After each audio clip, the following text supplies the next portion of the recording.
Hello, hello. Hello, Gabrielle. Welcome to your reading. Thank you for the patience. And And your support. yes, yes. So let's share the screen so you can see your beautiful chart. There we go. All right. And then just confirm the birth information. 18th January 92, 9:07. Warren. I looked at the email earlier and verified it. So Oh, it's correct. right. Capricorn Cancer. Capricorn Sun, Midhaven in Sagittarius, Pasadena on the Midhaven. We have Chiron in the seventh house, Moon conjunct South Node, Yeah. super important. Yeah. A lot of good stuff. Aqua rising, Juno rising. I mean, I kind of already know the first thing I want to talk about. Yeah, I said, go ahead. Okay. So to start us off, I love working with the asteroids. So I'm going to start off with an asteroid. But it's also one of the most important parts of your chart. Your ascendant in Aquarius. Ascendant in Aquarius, super inventive. I always find that ascendant in Aquarius natives naturally like to come up with new and different ways to do anything, which is one of my favorite things. Also, somebody who loves to be original, somebody who loves to be in their own I guess you could say like in their own power, but they also stand in the fact that like if they are ahead of their time, like they're okay with that, with people not understanding what they believe in or like their values or things of that nature. So I definitely think that with your Juno on your ascendant, this is partially chart like part of your chart ruler, right? Because it kind of amplifies the fact that you're a very dedicated person. Whether you are solo and you choose not to be in a committed partnership, or you decide to, I think that you have a good mix of being able to have space to appreciate someone. I think somebody who's your best friend could be like really important when it comes to one-on-one relationships, like having that strong friendship and independence. But overall, I think dedication is like a really big part of who you are, because Juno was Hera. She was married to Zeus, and they co-ruled and ruled over all other gods and goddesses. So it's queen energy. It's mature feminine energy too. So I like that it's a masculine energetic rising. So you can really stand strong. And then you have this feminine receptivity, but it's like a mature feminine. So Yeah, and get the mic. We can just go like this.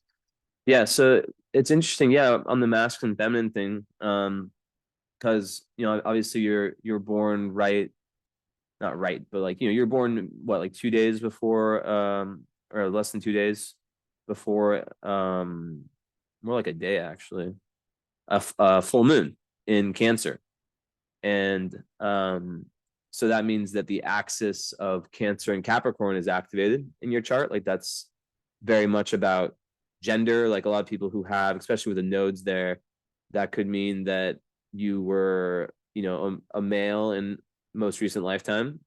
And a lot of people, that I talk to who have a lot of, this axis, they will tell me like, yeah, I always, they're like felt kind of like something with gender. It's not necessarily like a tomboy or anything like that, but just that there can be this intuitive feeling that of like being able to understand the opposite gender, stuff like that, right? But with a Capricorn sun, being born on a full moon anyways is a very you feel full moons, right? They're intense times. So even like a day or 2 days before a full moon can be as intense as the full moon itself, right? So, and it brings the theme of like karmic completions in this lifetime. And yeah, so Capricorn is very so with the sun and the moon in opposite signs, it's really like about feeding both mouths. And it's funny, you have the same sun and moon as my brother, they're just opposite. So I have like a lot of firsthand experience with this energy. And I've had other clients and know people with it also. And what I see is that sometimes it can be hard to, because the Cancer, which we'll talk more detail about, is very nurturing. It's obviously like the most feminine, very emotional, but Capricorn is more masculine, right? So it's like learning how to be able to feed both mouths. Right? You want to say anything about the kind of Capricorn Cancer? So I also have Capricorn and Cancer in my top three, and it's so Capricorn is the father of the zodiac, and it gives somebody that kind of stride throughout life. Like I definitely think that Capricorn placements have this little stride of like wisdom, right? Yeah. At Pisces, like the latter end of the zodiac usually does. So you could feel that. Like you could kind of just feel innately, especially with Capricorn Mercuries. They are some of the smartest people out there. Like a Capricorn Mercury really thinks through all. And it's conjunct Uranus. That's like genius aspect right there. That is a genius aspect. You are traditional. You are, how do I, it's like a blend of having a traditional mindset of like knowing how things by the book work and knowing like rulership and hierarchies and like power moves, but then also being totally ahead of your time and transcendent with that. Being able to like think on your own too. Like a lot of people get stuck. Sometimes Capricorn, Mercury, it's very smart, but for example, something like astrology, it might not believe it because it logically doesn't make sense. But Uranus, which is your chart ruler, also, it makes you like be able to kind of see. It's like that's like literally like one of the most ingenious, like thinking outside the box aspects. Yep. And I mean, just the mixture of Capricorn and Cancer. I mean, it's not just like the one axis, it's multiple. Like you have a Capricorn stellium too. Yeah, It's like so much. Holy shit. yeah, it's I mean, even with your Mars conjunct Ceres, like there's this theme of like really masculine energy and really feminine energy, like very strong, just like on your ascendant, where there's this like autonomous, like or not autonomous. Individualism, kind of. No, what's the thing where like you're a really good mix of androgynous, Oh, androgynous. where like you're a good mix of like you're such a good mix that you're almost like in the middle. Like I really see that from not just like also the fact that you have Pallas Athena on your midhaven. Like Pallas Athena is like a warrior goddess, and she was very like Joan of Arc, like archetype. But you also have Ceres on your Mars, so it's like this warrior slash this nurturer, this father slash this mother. Yeah. Yeah, and the nodes are there too, right? So and the nodes are there too. So this is the karmic journey, and I feel like I mean, a lot of gifts, I feel like, in terms of past life stuff with like mother and nurturing. And I think newer energies around like being like the father and like things like that. But it's still really beautiful because the fact that you picked so much Capricorn like in this lifetime, Capricorn is the sea goat. So yes, it's like it's an earth sign, but and it's cardinal, it's a powerhouse and all this thing. But Capricorn, to be a father, you have to care about like your children. You have to have that like protectiveness, that instinct too. So I mean, maybe there's some like hidden clues there with like things that I said of like themes in your life, but for sure, like overall being a pillar of light. Yeah. Yeah. No, I agree definitely with all that. And I think that what's interesting too, yeah, it's like because like your south node, right, is with the moon. So that is like your mother. It's usually the mother. I've given up on trying to guess like who the moon and the sun is because I've had so many readings where the sun is the mom, and it's just I don't know. But I think of like early nurturing. But let's say it's your mom, because if there's one parent that there's definitely a ton of karma with. Now, this is what's really interesting about being Cancer moon opposite Uranus, opposite Neptune. You and I've told this to people and they've like freaked out before. Because like it's very, very, very like unconscious. But a lot of people who have Neptune and Moon square or opposition, they can take on a lot of negativity and like shame, guilt, like negative emotions, from their mother. Usually it's the mother, right? Or kind of from the bloodline. And Neptune can kind of distort it and make you think that it's your own when really it's not. So it's like I had a client not too long ago who I told that, and she was like, that was like life changing, because she like started thinking like, wow, like this is not mine. This anger is not mine. This sadness is not mine. Like I took it from my mother. Um, and being a Cancer moon, you'll have that deep attachment, but like the Neptune sometimes can kind of like blur the boundaries a little bit too. So that's really really important for you as such a sensitive person, is to not allow yourself to be with people and in environments. Like you need a lot of alone time. All this is in the 12th, your Capricorn, right? So it's really this interesting thing about boundaries where it's like, how do you, because like Uranus is ruling your chart. It's with your Mercury and opposite your moon. So it's like this very genius energy, like, but it needs alone time to be able to fully come into its own. And it can be very, very, very mutable. And what I was gonna say about the Uranus is that it makes you a rebel. You're a rebel and you have a very, very special life purpose that's not like everyone else. So lots of trial and error, no mistake is a mistake. Um, and also like last thing I'd say about that is like that that your moods and your emotions can be really impacted by the lunar cycle and by is a Cancer moon, right? And just really notice people around you and the subtle energy, because you'll be like you can take on a lot of good and a lot of bad, right? And then with Uranus, it can make the emotions, it can give someone's like kind of like this feeling of like overly stimulated, like, or like they need too much stimulation sometimes. So it's like being able to ground yourself and lean into that Capricorn, which is your North Node, right? You're trying to be, which is like becoming your own metaphoric father in this lifetime. That's the mission, right? So it's like this interesting dichotomy, right? Of all these planets in the same. I've never seen this actually, right? You have all of your energy that's trying to push you towards Capricorn, where your North Node, which is like the metaphoric mountain never climbed in past lives. So you're really really set up for success.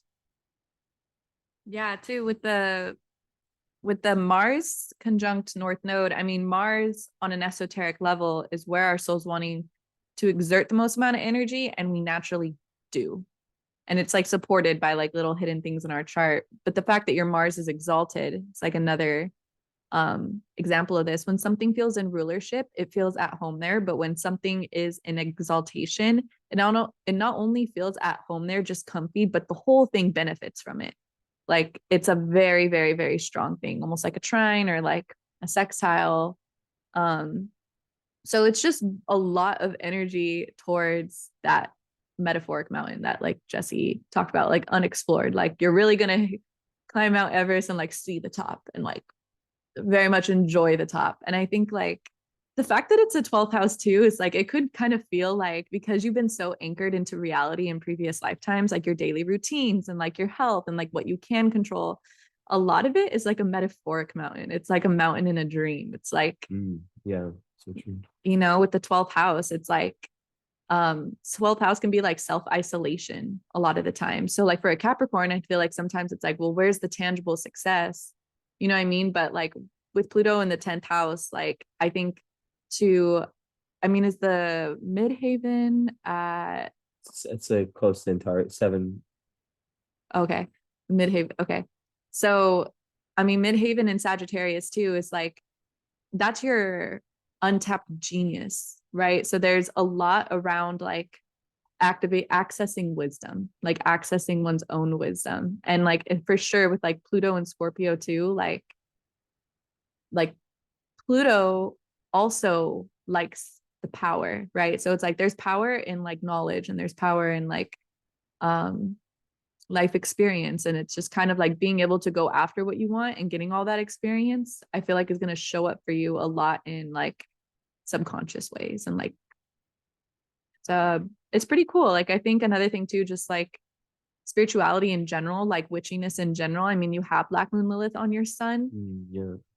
and like Black Moon Lilith, she's so much um like you could like really be an advocate for like mental health. You could be an advocate for women, for the oppressed, for the pariahs of the world, for the outcasts. Like seeing beyond the veil of what is real is really, I feel like, how you're going to find fulfillment, like in all of the ways that life doesn't feel real, like, which is pretty cool. So, like I said, the sea goat, it's like partial reality, partial dreaminess, you know? So, and I think like one more thing, like Neptune and Capricorn,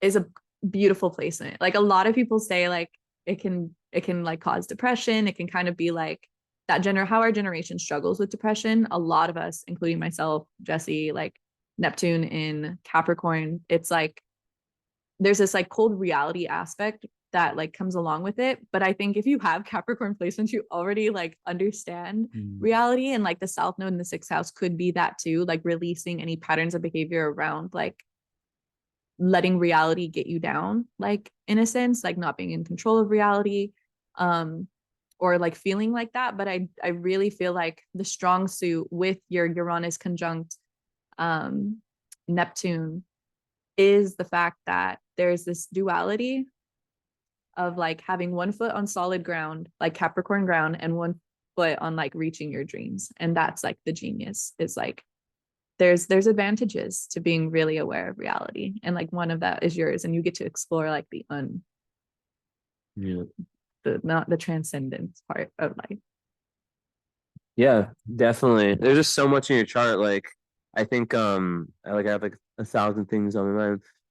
Um, I think, yeah, so there's this element of play and creativity, I think, for sure. Like, yeah, like so like, having like everyone has, a Neptune in Uranus, but yours are activated by your Mercury, right? So it's like having Mercury with Uranus and Neptune, it means that whether you're like the word that came to me is like behind the scenes. Like with all the 12th house, you could be someone who like really does big shit, like big things behind the scenes. Um, it could even feel more comfortable, right? But like this is a super karmic chart. 6, 12, two karmic houses. So you're really like letting go of past life tendencies of being a little bit like, yeah, like close to home, kind of in the like Cancer South Node. I think sometimes it's like I always give the metaphor of like the person who let's say they have a there it's really like maybe like identifying too much as like, let's say you're the mother, I always say it's like the mother who's like an amazing artist, but she's just the mother, so she never gets to become the artist. So in this life you're really like going towards Capricorn with Mars on the North Node, and you're in Mercury and all these planets on the North Node. It really is about finding Capricorn. I think a lot about Capricorn is about integrity and about meaning and about really doing it, right? In past lifetimes, it may have been difficult for you to like break out of what's comfortable. So the 12th house is also like very much about this kind of esoteric, like deep dive within yourself, right? So I think that the North Node there with Capricorn, it's this mix of reality and fantasy slash imagination. It's very important for you to really, really be able to decipher the difference between imagination and intuition, right? And last thing I'll say right now, is Chiron and Leo is really, so your Venus is in Sag, is exactly my moon, actually. It's funny, 21 Sag. But like, yeah, whenever I see that, right, I think of someone who had some pain, who where it can be difficult to feel, to like be yourself, to like be in your inner child. And I think with all that Capricorn, sometimes Capricorn can be a little bit cold and a little bit stern and overly serious, right? So it's really important for you, like every Venus and Sag I know loves traveling, right? And maybe they even date someone that they meet traveling or marry someone they meet traveling. But it's really important for you to heal that inner child, because maybe you weren't allowed to be like, and with all that Capricorn, maybe it's just important to have that balance between fun and then also like fulfilling your very, very serious karmic destiny. Get back. Yeah.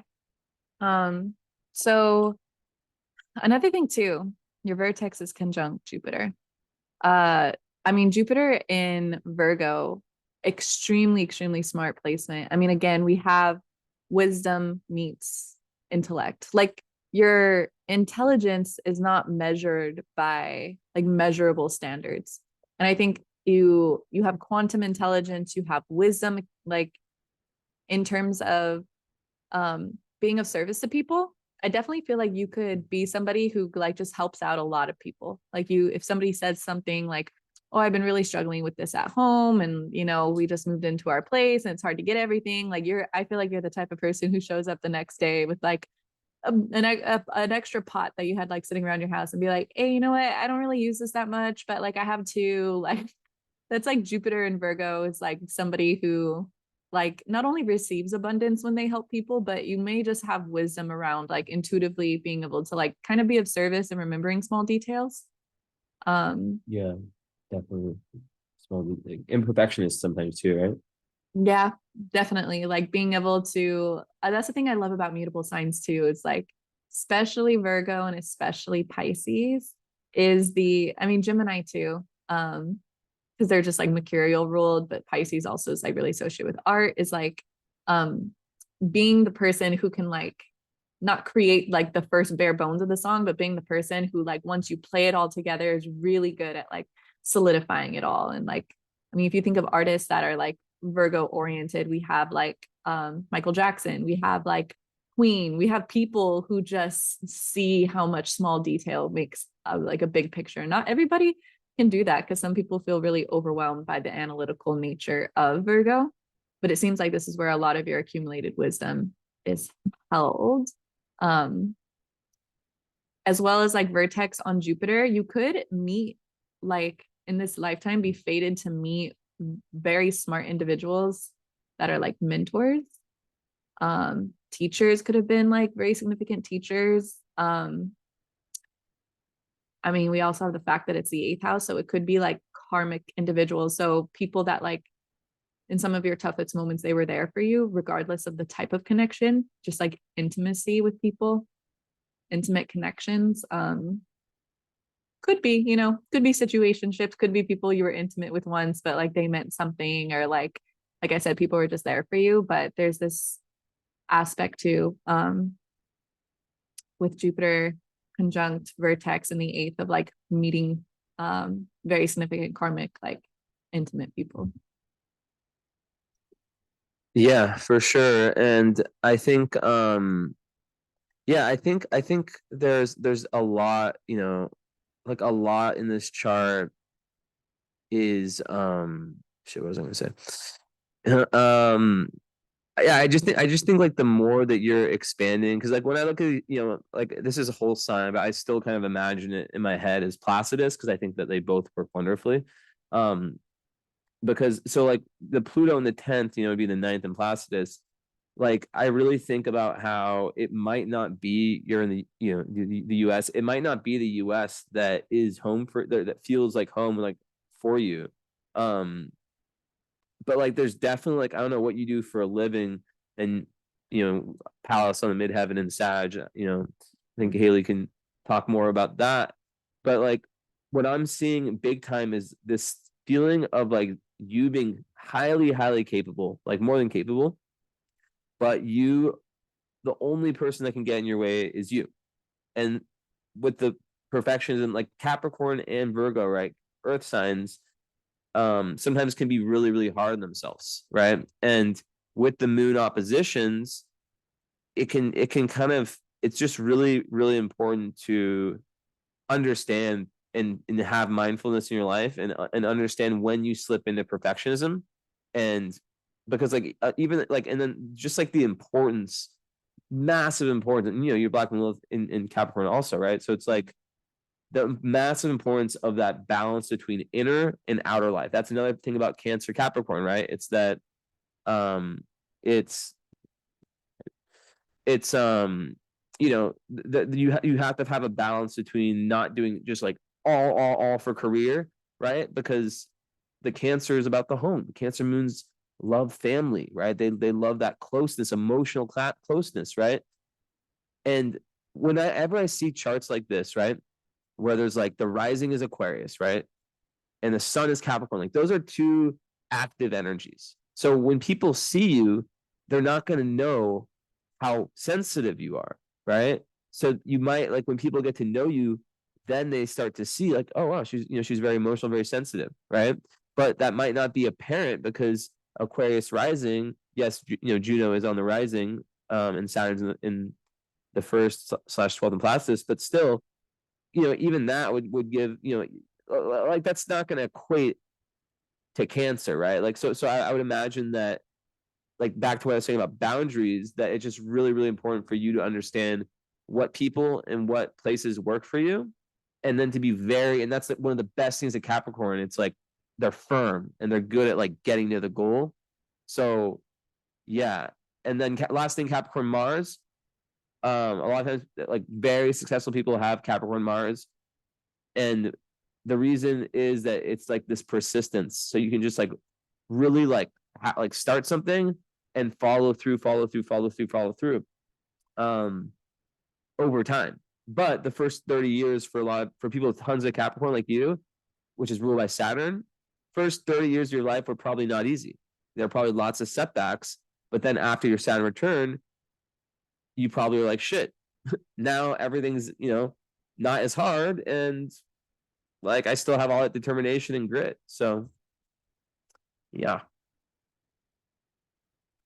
Yeah, Jesse has been through a Saturn return. I have not. So he has some personal experience in that realm. But I'd like to think too that when somebody's a Saturn ruled individual,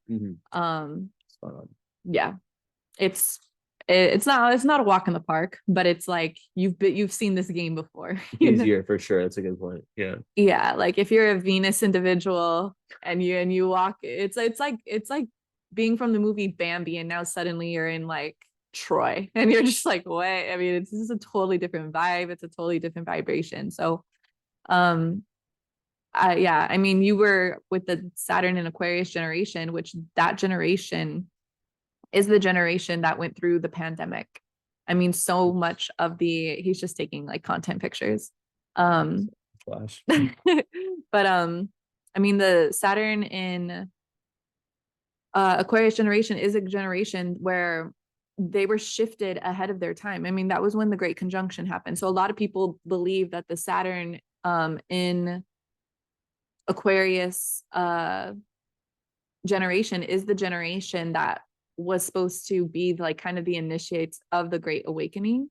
We have people that were born in like the hippie movement, and we have people that like the charts represent very much like why your soul, like what the biggest lesson was. And like for yours to be also in your first house, it was like a total rebirth of self, I feel like. But you had already been doing a lot of the work along your life anyway. So, I mean, hidden things in there, but also the fact that you have the Midhaven and Pallas Athena. So I definitely wanted to mention this because I love Pallas Athena. A little bit about Pallas Athena. I mentioned it a little bit, but she was Zeus's favorite child. Zeus had a ton of children, a lot of greats, right? All the goats are like Zeus's children, and his favorite was Pallas Athena because one, I mean, many people speculate why. One is because she was the only one that was born from him. And a lot of the women that or a lot of the children Zeus had with Hera ended up getting there was a bad reputation around a lot of them. But with Pallas Athena, she was born at 18 years old, really young adult. So that could be a theme throughout your life, having to grow up quicker than your peers. Yeah. That's a big thing for Capricorn for sure.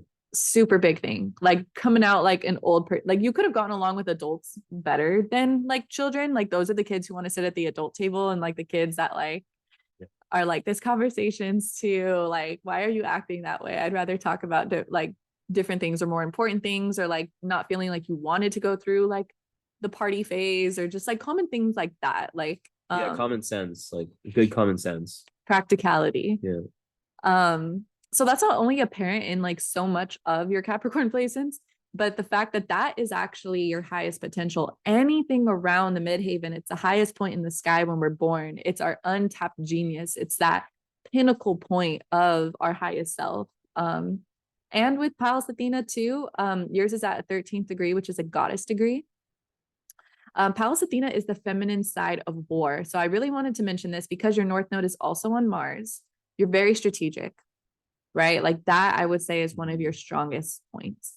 And I would say the strongest point is it's not just like a Pac-Man hunger or like it has no direction. Like obviously Capricorn's very smart. I mean North Node conjunct Mercury as well, but the thing that I like about Pallas Athena is because she's the feminine side of war. When we think about war, we think about like brute and force, but the strategic side of war is really what gets the final call. It's what it ends wars. It's what avoids some of the things that we can't take back. And that's using gnosis. So it's not always what we know, like a Sagittarius Jupiter way, like KNOW. With Pallas Athena, we start to tap into GNO, like gnosis, what we know from picking things up. It's what we know that other people cannot pick up on. So that's why Pallas Athena is represented by the owl. The owl is one of the only animals that can like almost do a 360 with its head. You know, like it knows where everything is at all times. And this is like your highest self. This is something that also with the 11th house on an esoteric level is like spiritual growth. And I love the fact that it's in Sagittarius because you have the wisdom. So Pallas Athena very much feels at home in the sign of Sagittarius. Again, the goddess degree, the 13th degree, the number 13 too. There's like this theme with women and like being in tune with like feminine energies. You have the full moon birthday baby, but we have 13 lunar cycles. You're very, very moon oriented. You have South Node on your moon. I have a tattoo, moon girl. You could also feel like a moon girl, kind of. But yeah, I mean, 13 blood cycles in a woman's period. Like, I mean, 13 is a really, really, really amazing number. You have Hera rising, you know, with Juno there. Like, there's this queen, mature, feminine archetype, and this warrior too. Usually with Adonis and Pallas Athena, it'll show just how strong and strategic and resilient one is, which is something, quite frankly, I feel like you can't really teach. I feel like you have it or you don't, or you get coached by somebody who's Capricornian and then you can pick up on their wisdom, you know. But yeah, Pallas Athena on the Midhaven, bravo. Yeah, and wouldn't that make someone like really good? Yeah, I feel like she's like very wise and very like it's I always think of like a chess player when it comes to like your career. Queen's Gambit vibes. Yeah, and also we have a little someone who's kind of waiting for something. Oh my God, she left. No. The cat. Esme, the famous cat astrologer, was waiting and she didn't get to talk. Esme. Okay, maybe she'll come back. But yeah, anyways, she was sitting like so cute and she disappeared. So sad. But yeah, okay. So what I was gonna say is that the Mercury, this big theme that I see with you is like so everything we've said so far, you know, like there's this real need for spirituality. And when you have Neptune, right, which is aspecting, you know, it's aspecting your moon, and it's in the 12th, like even Mars in the 12th on its own, someone can really feel like they can go in these cycles like of where it feels almost like useless cycles of like nothingness, unless and they like with Neptune there can be almost like it goes back to boundaries too, like there can be like a feeling of like need for escapism. And it's very important to have like I could see being an artist with all that, because like, you know, Capricorn is about foundations and it's in the 12th house and it's Neptune impacted. So, and you're Aquarius rising. But I think that like the need to have very healthy escapist tendencies, because, you know, I'm an escapist too, right? Like a lot of people are, you know, it's about channeling it into something, you know, positive, because Neptune Mars can sometimes, you know, be about addictions, right? It is a conjunction though, right? So we're not talking about a square opposition, you know, it's a conjunction. But also, so I think, yeah, like loss of direction is the way I wrote down, is what can happen. But if you do have a spiritual life, right? You have a strong spiritual life, you have a lot of meaning, right? Because like your chart is like a powerhouse, but it needs to have this like deep meaning. Like for example, let's say that you had a job that, let's say like you're like really really good with stocks or something like that, finance. Um, but if it didn't fulfill you on like a spiritual level, like that 12th house energy needs to kind of feel the other side, to feel like all of society. It's like very linked to the zeitgeist. So I really think that that meaning is needed. And I just also want to say that your Mercury, which, obviously Mercury, how you speak, how you think, it's unbelievable because it is conjunct, not only is it conjunct Mars, so you're able to really kind of like be decisive, action oriented. Like what you say, you do what you say. That's the vibe, right? It's like with the Virgo Jupiter, it's like you're not someone who you do what you say. If you do work for someone, or if you're an entrepreneur, like you're definitely, if let's say if you do work for someone, like I could not even imagine you being like someone who's not amazing at their job, whether that's working for yourself or working for someone else. um but like you have like so many of these amazing, I mean, you have Jupiter trine Mercury, so like we were saying earlier, you have the logical mind, but you're also able to see the big picture, and that's a really really good sign of intelligence, is Jupiter. And then of course, like we said earlier, Uranus and Neptune conjunct. So it's like when you're able to like calm yourself, meditate. You have to meditate. The chart like this, you have to like have, like literally you have to have like that spiritual minds practice, because I mean, you don't have to do anything, but the reason I'm saying it is because you activate your Neptune and your Uranus from how you're able to quiet your mind, and you can get downloads. You can have psychic like abilities. Like it's really special. Like I don't see this that much, but it's about quieting down the logical side of the brain and really just letting everything kind of flow. So once again, it all comes down to boundaries of people, boundaries of places, and to finish what I was saying, just like um even if you're like making a ton of money, right? Because Capricorn does like money, let's not lie. But like there's still like with your 12th house, Capricorn needs that meaning, or I think that it wouldn't feel very satisfying. And maybe even something like a job, let's say like where you're working with people or something where you can, because your intelligence is so high, you can really do whatever you want. And you can like start something and continue to it. Although, yeah, you have Venus in fire, but not much. Yeah. I mean, I think that's the biggest challenge is, even though your Venus is in Sag, it's just about starting things, because like once you start them, you can really follow through starting things, and getting into that inner child. So just having fun, doing things that you're passionate, I think is the best. Um, I mean, yeah, I agree with a midhaven and a fire sign. I always say like it's pretty important to the individual. I think that their purpose is something that they're passionate about, especially with Venus. In the 11th house too, like I mean, in the heart space, your heart space is a very passionate heart space, like fire, Venus. It's also at a solid like Sagittarius degree. It's in the sun deacon of Sagittarius. Sagittarius energy in general, like passion. I like what Jesse said intuitively about the stocks, because your Jupiter is in the eighth house. Eighth house is Ooh, all about, yeah, that's a crypto house. That's the stocks other house. people's resources. Also great for inheritance. Great for inheritance, leaving inheritance, just depends on your situation. Um, which wouldn't surprise me with all your Capricorn placements. But Marrying rich too, marrying, but not in a gold digger way. definitely not. I don't think with that Black Moon Lilith conjunct Sun. Yeah. I think also too, I mean, the fact that you have Black Moon Lilith at the 29th degree, I did want to mention that because when we look at the highest degree in the birth chart, whatever's sitting at the highest degree, especially at a 29th degree, usually is the soul's like planet, is the soul's asteroid, is the soul's angle, just like the soul's part of the chart that like they feel most comfy with because it's the most developed. And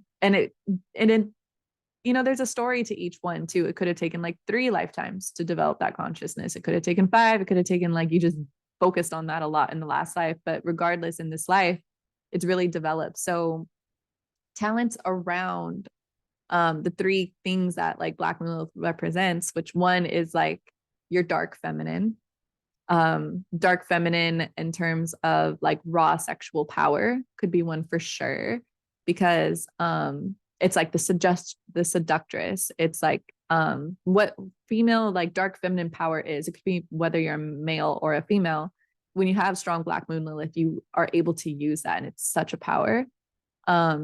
Two, your inner witch, right? Meditating, getting in tune with like your the world around you. Like magic and sorcery is just has existed since the dawn of time, you know? So it's just tapping into that, any abilities, anything you like to do. Divination with Jupiter in the eighth house, I feel like this is not your first astrology reading.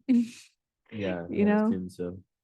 Yeah, like you're not your first rodeo with astrology, not your first like run in with any form of divination. But yeah, your inner witch developed in this lifetime. So anything that you like put into, whether you have like money rituals, whether you get Reiki done, whether you like getting readings done, you like performing readings, it vitalizes you because it's next to your sun. And then third aspect of Black Moon Lilith is our sovereignty, our independence, that not standing for oppression, not standing for repression, like being somebody who who's a voice for the voiceless. That could be like a big thing too, like with humanity too. So sometimes a Black Moon Lilith can really be the person who stands up to the bullies, you know. So yes, and we have the famous cat astrologer here. Yes. Esme, as everyone knows, I just have to calm her down. And she does a thing where she looks at the chart. Okay, Esme, but she's been very bad lately. She hasn't been wanting to help me. It actually works. Esme, can you do the thing when you look at the chart? Oh my God, she stared right at Jupiter and Vertex. Esme, let's say hi to the camera. Good girl. Interesting, Esme. Esme, you want to channel anything through me? No? Okay. Well, she did it. She actually worked. Good job, Esme. You and your salary. But yeah, it's interesting because it kind of like, pinpoints like just the idea that I've already said it, but like I'm gonna say it again, that sometimes I see charts where there's so much standing in that person's way. I think and I think a lot of people are not so capable. Like, not like, I'm not like, not like, I think basically like your percentage chance of you being successful is very, very high. But I like to repeat things that I just really, really feel that the only person that could possibly stand in your way is yourself. And perfectionism, right? Because like Vesta, in Virgo too, would give that tendency, right? Like, Yeah. I mean, the fact that the Jupiter is retrograded. oh yeah, that's important too. So like a retrograded placement's like a second chance at that placement. It's like kind of where you look at your last life and you're like, sheesh, okay, I could have, let's continue the same storyline, but it's gonna be like internally felt. It's gonna be like more of an introverted experience instead of an extroverted experience, because look what happened in the last life with the extrovertedness. Like they say sometimes when it comes to retrograded placements, that's where we overused or underused that placement to our detriment. So I think when it comes to how wise and how smart you actually are, especially with an IC and Gemini, and you come from a long line of smart people, I feel like I wouldn't be surprised within your lineage or your ancestors, there are some real big geniuses there. So you have gifts with your knowledge and your genius. So yeah, like I think not getting lost in the emotion, South Node with the moon, like, and like mastering like reality and what is real. Like as long as you can do that, probably through healthy things like meditation, like finding that balance, like Jesse said, like sixth house moon too, the routine.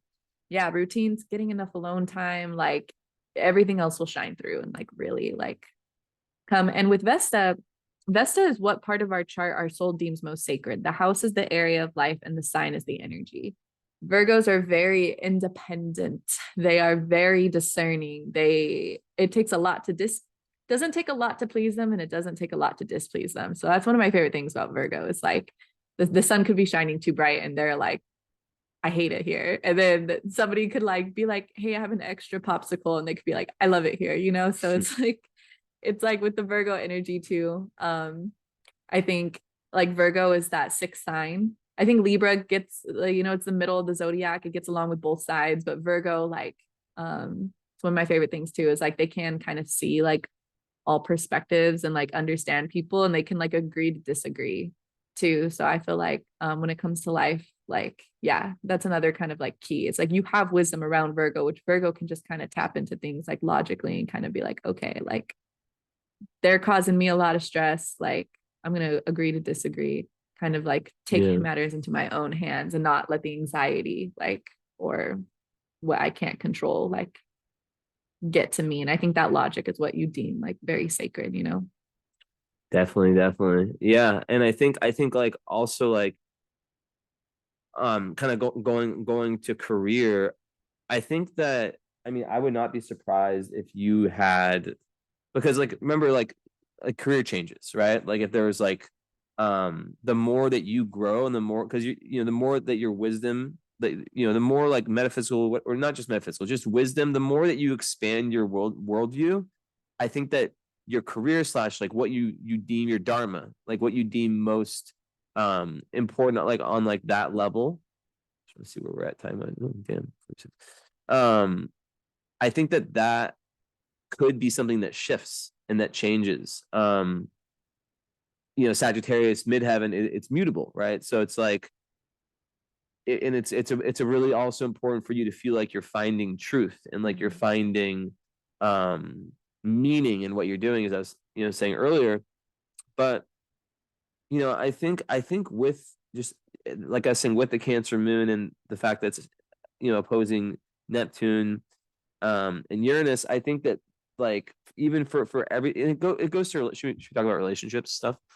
Yeah. Yeah, so even for relationships, like as a Cancer moon, you need to have like that feeling, like that other person kind of feeling like home, metaphorically, but like everything, like not just romantic relationships, everything, like energy vampires, right? You have to be careful because you can be potentially, I'm not calling you gullible. I'm just saying that Neptune, when it's, opposing sun, moon, like it can make someone like have to learn some important lessons around energy vampires and around being deceived. And you can know by being able to feel into your energy and like understanding, like I always say, like right here's your baseline level, like when you're alone. So being able to be happy alone and be like comfortable alone, right? So like you're here, and let's say you spent 2 days with person whatever, right? And you come back and you're all drained. You can know based on your baseline level, like the effect that a certain person or environment has on you. I think that's so important.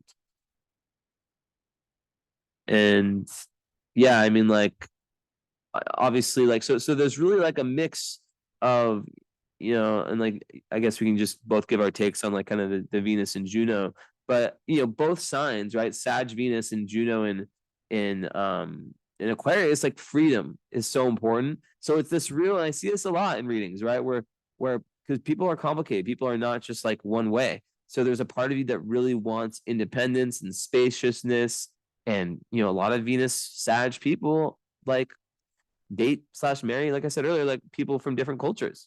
I see it so much, and I've never ever met a female, um, not that it matters, but like I just can't think of any males.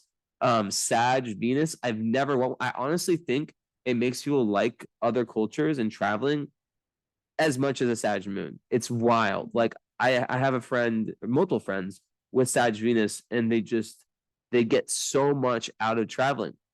Um, Oh yeah, and before I pass it back to Haley, just one quick thing I wanted to say too that I forgot, because Esme told me to look at the Jupiter, is yeah, like it is Jupiter eighth house is also, it's really really good. Like a lot of people like that have that, they are karmically meant to get an inheritance or benefit from other people's resources. So it could be a job like a stockbroker or like an investment per someone that investment banker, where you're using other people's money as capital.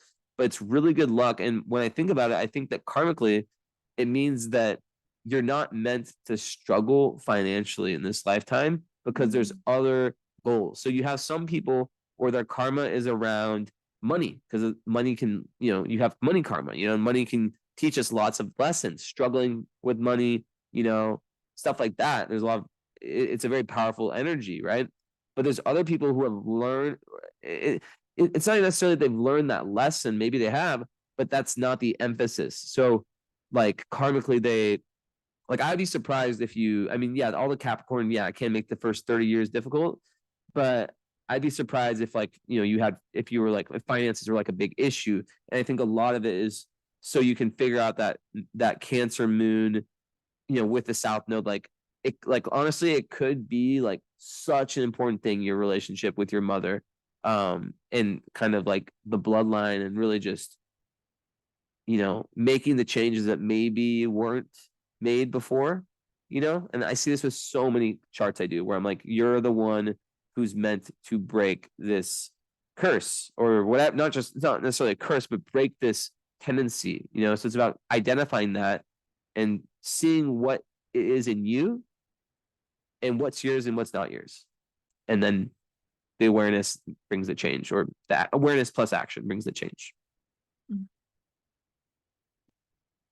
I love that too. There's so much wisdom like that Jesse has an astrologer, like with Jupiter in the eighth house, and like because it's next to your vertex too. It's really faded energy, like the retrograde. It's true, it is faded. So maybe it's like a faded sum of money, or a faded gift of some sort, right?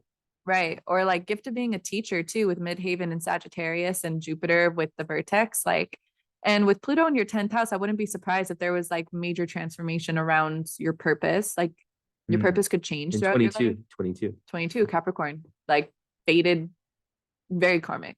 Or you become like more powerful, like in each transition that you have in your career, like you step into more power, or like it empowers you. I would say one thing that I've noticed too, so there was like a significant relationship with a parent growing up, and I do want to mention the fact of Chiron like in Leo. And one thing that I've learned from people who have Chiron in Leo, and it's so funny because Leo energy is, and we're in Leo season, so I'm a Leo Venus, he's a Leo rising, like I'm a Leo Mercury too. We love Leo energy, and one thing about Leo Chirons is because that's where like our greatest insecurity is, and that's where like our wound could be. I always find that Leo Chirons, like when they finally get a chance to like kind of speak, or like kind of like receive some attention, like because it's hard for them sometimes to like ask for that. And I feel like sometimes it's hard like for Leo Chiron to be like completely like I can be the center of attention. When they do finally get somebody who like wants to validate them or be like, hey, like you can take up space, they're like, oh, okay, finally. It's like kind of like the kid, where it's like, the adults are here and like you need to be quiet, and like the kid finally like gets an adult that like wants to see their toys, and they get to bring all their toys out and be like, oh, like I look at this and look at that. Like if you're somebody who like as a kid, like your parents wanted you to be like, there was pressure to be a certain way, or like the perfect child, or you were just like the golden child, and maybe sometimes you felt like you couldn't like you couldn't be, there's like usually this theme around like not being able to just like be a kid and like be who you are, right? That's like the typical like girl that like wants to play in the mud, yet her mom always makes her wear dresses, and it's like kind of like that. Or like the boy wants to play with Barbies, but the dad like won't let him because of like whatever. So I find that there's this like theme around that sometimes. And so anything that you can do that like helps you acknowledge your own like inner kid, I think that also goes hand in hand with like your Black Moon Lilith on your sun, and you like wanting people to feel like they can be themselves, and like that any pariah is like accepted. So I think like always know that like like if you accept yourself first, relationships are also going to be like 10 times easier, because like the Chiron in the seventh can sometimes like there can be a wound around like interdependence. I mean, regardless of the fact that you have like so much independent energy, like you're an independent thinker, and like Aquarius rising, Sagittarius Venus. I mean, your independence with like Sagittarius midheaven is amazing. Like I said, Jupiter in Virgo and like Vesta in Virgo can point towards independence a lot as well. But for sure, like interdependence in relationships is big, and like healing around like feeling like you have to mirror your partner, you have to like sacrifice, or you feel insecure in your relationships, like that could also be a theme, is like insecurity, like, oh, I don't want to lose this person, so I'll just like do this, or I'll just like mold, and like just making sure like there's no loss of self. But you also have the like power to like offer healing, a lot of healing in your relationships too. Like yeah. No, Anything it's you so want to add? important. Yeah, because like like it's really true. Like Chiron seventh, there can be pain in relationships and healing as well, right? And it can even be like maybe you're meant like I see this dichotomy, right? Because there's like the Cancer Capricorn, it's very traditional, you know, and sometimes they want to do things too safe. But then you have this like other energy that's really like trying to push you out of your shell, right? Like the Venus and yeah, and the Pluto, like where they are. And I think that what you learn as what you learn in relationships can be super helpful. Because like Saturn being where it is, right? Like it can make it can kind of make it because it rules like Capricorn. So like your Saturn in whole sign, this is why it's really important. Like for me, like I really think like I always think of the Placidus and the whole sign when it comes to like something like this, like your Saturn, because it's 12 degrees behind the ascendant. Um, and a 12th house Saturn, you know, would be a lot about like overcoming. It can create kind of a hermit. There can be like unconscious fears. So like the sense of humor, that word, like being able to laugh at things, like things happen in life, shit happens, but being able to like really find like especially friends, because your Venus is in the 11th house, which is very good usually for friends, right? But then you have potential loner tendencies, right? Um, so it's that balance that goes back to relationships of like really being able to be yourself, because that's what Leo is, right? So so yeah, it's like the relationships that will be the most healing for you and the best for you are ones that, because you know you definitely want someone who's very original, very Juno in Aquarius, or yeah, Juno Aquarius in the first house, who's their own person. And they're an individual. They inspire you. Um, but then there has to be this playfulness too, right? Like I think that is like it could be like I could see like a potential where, say, you were in a relationship that was like too traditional, and it kept you like away from laughing. I'm not saying this is happening. I'm just saying like this is what I've noticed with people who have this kind of a lot of Cap and Cancer, is sometimes it's playing it too safe. But like the North Node goal is really about being your own metaphorical father in this lifetime. And a lot of times I've noticed people who have that, there can be some wound around the father sometimes, and it's like with the opposition Sun and Moon, it's like you're getting like your worldview of like what you got from mom, what you got from dad, are very very different. A lot of times it's like divorced, not always, but a lot of times it is.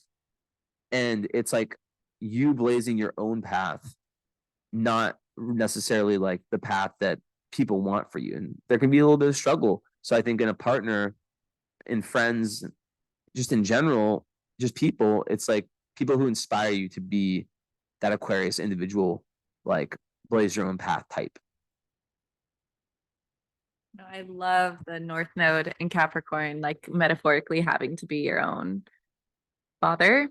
Um, it's just something that I've seen with like Capricorn energy. I mean, I love Capricorn energy like so much. I think it's my favorite sign.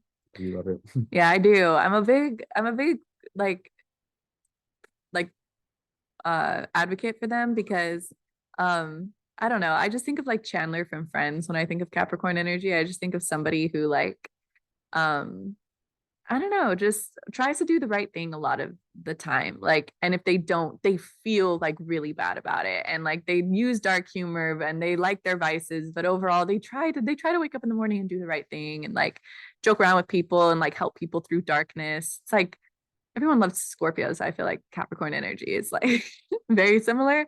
Yeah, it gets the bad rep because it's the dad. Yeah, it's good. Yeah, so but yeah, the fact that your Ceres is in Capricorn, um Ceres is interesting. It's the first major asteroid. So out of all 26,000 asteroids, 23,000 asteroids, Ceres is number one. And Ceres is a lot like our second moon sign, can really point to how we can best nurture ourselves and the type of nurturing that we can offer others. So I love it because especially with your South Node in Cancer, your Jupiter Virgo, like all your 12th house placements. This could be something that your soul like really could want to know, I feel like. And one thing is with Capricorn, like you could really like when somebody can like make the situation like let's say you're going on vacation, like if somebody else can plan and kind of set up stuff to do, like hey, I got your keys, like I made sure that like we all had security tags, I got these air tags for us, like we can do this and this, and then the whole situation just flows easier. There's this like, I guess you could say acts of service, but like yeah, just kind of somebody who can take responsibility so there's less responsibility on you, because you probably had to take a lot of responsibility around you and for other people, and like that's kind of been tested. So like I think when somebody can nurture you, it's like kind of doing that. Or yeah, even after like a long day of work, if it's just like all about you, like dinner's cooked, and like not in like a misogynistic like you are the father sort of thing, but like, you know, if you come home to like lots of kisses and cuddles and stuff, like that could be something with the descendant in Leo with like affection that you could really like enjoy. It's just somebody who makes life a little more, takes you out of like the hardworkingness, the like seriousness, you know. But then I also feel like somebody who can be serious, who can sit down and be like, how are these bills going to get paid, or like or like how is it, what's the best way to like make sure that like little Johnny makes sure that like he does everything he needs to do, like somebody who cares, somebody who puts in an effort. And then I feel like in return with the Cancer degree too, you could very well do that for other people. And like I said, I feel like you're very practical with the ways that you give to people. And so yeah, Ceres is fun. And with the Mars, you could come off a lot like a Cancer Mars in this way too, like just being very nurturing with how you move. Mm.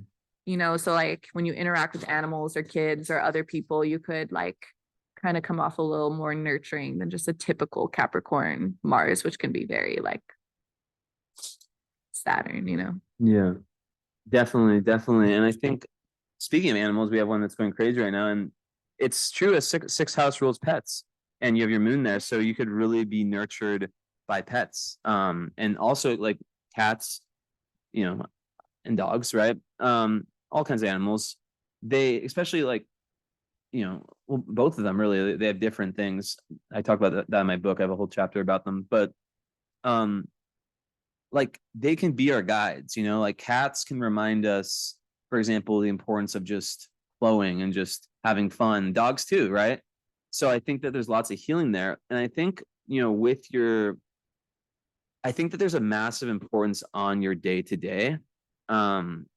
Because, you know, you have Cancer moon in the sixth, in, you know, but then like in Placidus, it would be in the fifth. So there's like this mix of like needing, you know, like I would not be surprised if you were some kind of healer slash artist, like, you know, because I think that a lot of the of what can get done for you on an energetic level by like, yeah, you think of Chandler, I think of like Capricorn, like I get think of like MLK, like that's just what comes to my head, like honor, you know. um and I think that like a lot of Capricorns, like there's this real need like to really really give back, or to do something that they feel is really worth it, right? And I think that, you know, having like a day-to-day routine that hits the emotional, the physical, the spiritual, but then there's also this wiggle room for fun. I think that that's super important, because Chiron would be in your sixth in Placidus, which a lot of times Chiron sixth house people, they are healers. Sixth house is the day to day, and they want to do something that's healing others. And that all comes from unlocking the inner child, unlocking that Leo, and the part of fortune's there too. Yeah, Power of Fortune at 0 degrees. You are the epitome of a Power of Fortune in Leo. And honestly, the best way I explain like Power of Fortune, excuse my French, I'm about to use, but it's like this is seriously the best description I've ever found for like Power of Fortune. It's like the more that we embody our Power of Fortune, like the more that people, the universe, everything like fucks with us. Okay. Right? Like the flow state. It is. It's like, and you'll notice too, like the more that you just like do it. So the more that you just are confident, the more that you love yourself, the more that you like are lighthearted, the more that you like when you talk from your heart space, you're gonna know what to say. even if it's a joke, even if it's a hard conversation, like it's going to turn out well. And like the fact that it's in your seventh house too, I feel like helps with Chiron. But again, yeah, power of fortune next to Chiron, prosperity around healing. Like you could very well be a healer. Um, yeah, let's see. I mean, I mentioned this too, but the fact that like, you know, Jesse intuitively being like, I wouldn't be surprised if you're an artist. Uh, I mean, Uranus conjunct Neptune, huge. But the fact that your IC is in Gemini, like Gemini rules over the hands too. Mm. So you could have like past life or like your lineage like could also have been smart, have been people who are like good with their Reiki, hands. something like that, right? Reiki. Um yeah, let's see.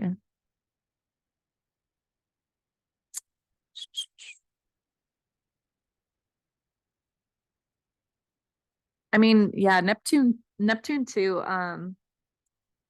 One thing I noticed with Neptune is like whatever Neptune, whatever house it's in, can be the house that we tend to experience like a lot of unconditional love.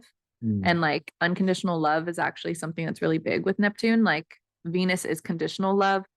And measure like I say Mercury's measurable intelligence, Venus is like measurable love. Uranus is like a higher octave of Mercury where it's like quantum intelligence, ahead of its time intelligence, inventiveness, where like people around you don't really like honor what you're doing, but somebody needs to do it. It's like Neptune is the higher octave of Venus. So like the fact that your genius and like your mind, like you have a lot around Neptune and it's in the 12th house. And I mentioned the fact that it's in Capricorn. I just wanted to say like part of your genius too, and part of the way that you speak, could also be around like unconditional love. And I see like with Sarah's on your Mars, moon on your south node, like we talked a lot about like your intelligence and like how smart you are and stuff like that. But for sure with Juno on your ascendant and like the Chiron in Leo, like not being afraid to show love, not being afraid to show affection. And like I think you're gonna get a lot of that back, you know, the more that you share it too with Power of Fortune on Chiron. Like Chiron, for example, like his mythology is like one of my favorites too. He was like born from like tragedy. Like he was basically born and unwanted as soon as he was born. Like one of the biggest like traumatic scars that you can have. Yet he went throughout life and he went to train on Olympia's gods and the gods and goddesses children, never really had the chip on his shoulder. And I think that could be something too. It's just kind of like when just like the more that you like express love and the more that like you help and like the more that you cultivate intimacy with people, like the more you're going to get out of it. Power of Fortune conjunct Chiron, Jupiter in the 8th, south node on moon, like lots of 12th house, lots of Lilith. Like Lilith cares about people even though she's not like known as the nurturing one. She does. Like she's that girl in the bathroom who's like, leave your boyfriend, you deserve better, like that type of love, you know, where Hard love. yeah, tough love. Yeah, definitely. And I think also you have unaspected Sun and unaspected Venus. Um, you know, like the Sun is conjunct Black Moon Lilith. It's not Black Moon Lilith is like it's not a planet. It's like a Hypothetical. yeah hypothetical point. So I think like with the Venus, right?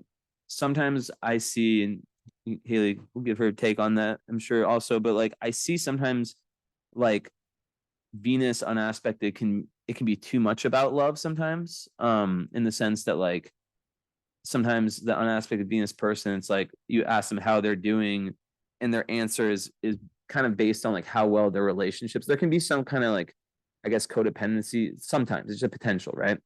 So, but at the end of the day, Venus is about self-love, right? And your Venus sign in Sag, it's really in you know, it's close to your midheaven, so it's like really helping you in your career and your dharma and your life mission, right? Which also Capricorn is about that.